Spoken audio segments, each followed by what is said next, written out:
Understand my opinion about pedophiles? Here's this. I think you pedophiles who love to fuck children up or down. I don't care what the fuck. You don't touch the children ever. You masturbate for life. You probably did something to in your previous life. You probably sparked a fiend and ruined the whole life, and that's why you deserve it. Now you need to masturbate for your whole life and think about whatever the fuck enjoys your flavor of sexual appetite. But I have to also protect the loser who just doesn't get advice from any ladies or any friends, where the loser practices, he hears he should be practicing, so he practices talking about sex to every female. He fails all the time, and he's trying to find himself a wife, but he goes desperate, and then he goes attracting a child online and wondering if that is just gonna stay in the parking lot. If the car stays in the parking lot after your child gets attracted into the car, that means it's not a kidnapping murderer. It means it's just a practicing idiot who talks about sex to every woman because he didn't get the advice properly aligned to him, and probably is some ignorant that gets misaccused while he tries to get himself a wife, just talking about sex to a child, because I guess that makes him look a pedophile. Just maybe he was waiting for a wife because he's just desperate and he's just practicing talking what's on his mind, and nobody gives him the advice, I guess. He doesn't have a best friend or a best girlfriend at any point, and maybe just an ignorant.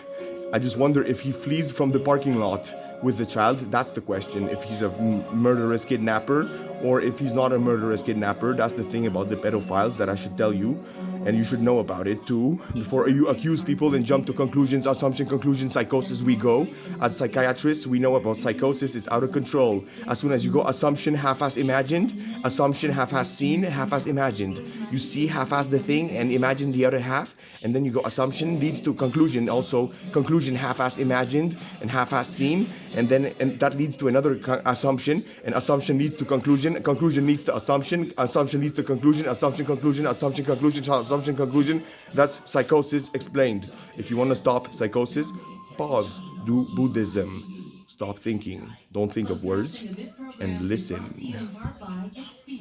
Imagine the places we'll go together. The psychiatry Buddhist way. No? Fixing your ADHD and ADD is best to do Buddhism. Practicing at not thinking, expanding your perceptual range. That's total logic. Buddha has been the messiah of that perceptual range by not thinking, not needing anything. Us jacks of all trades have a hard time with not thinking, but we think too much about logic's words on top of words, but we also take a time and break for Buddha's time. I think this video should stop at 3 minutes and 33 seconds exactly. I'm wondering, is meetup.com gonna be my success story for my political party creation? Because I need to collect a list of 250 people that will accept Meetup, maybe. I wonder what they think about that. Anyway, so assumption, conclusion, we'll see how it goes. I'm not guaranteed success, but I feel like I'm on the way there. It's just a matter of time and how much energy I put myself into it. I just gotta eat good and sleep good and do it properly. Have a good day, have a good night, China.